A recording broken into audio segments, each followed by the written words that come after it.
All right, payment apps like Venmo and Cash App are very popular, in fact, more than ever, but with them comes some risk of getting scammed.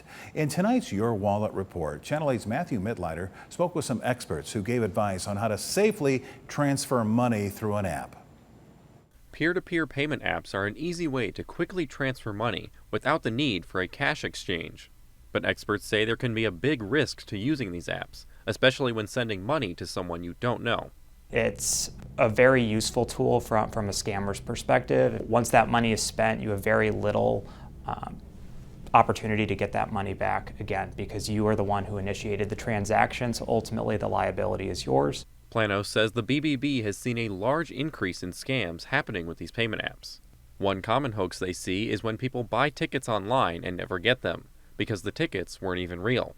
And unfortunately, we've seen cases locally with things like the Morgan Wallen concert, with things like Husker sporting events, where in a bind, when you have limited options, folks will turn to areas of the internet or forms of payment that they otherwise wouldn't, and you start to kind of let your guard down. If you are going to use a payment app, he says Venmo and PayPal are likely the safest.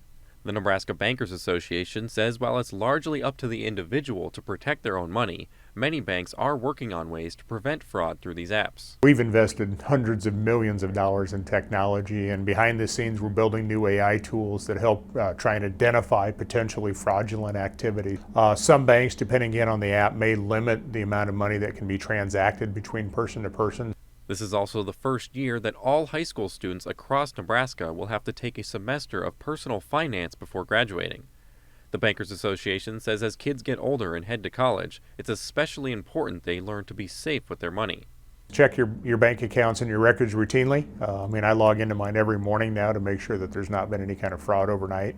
And secondly, if you do have an issue, reach out to your financial institution immediately. It's really important that you maintain that dialogue and if you see that fraud, that you can cut it off before it becomes a major problem. Both organizations say it's best to use two-factor authentication whenever possible. Another piece of advice, never let money accumulate in the app. Instead, put it in a bank account or a safe location right away after a transfer.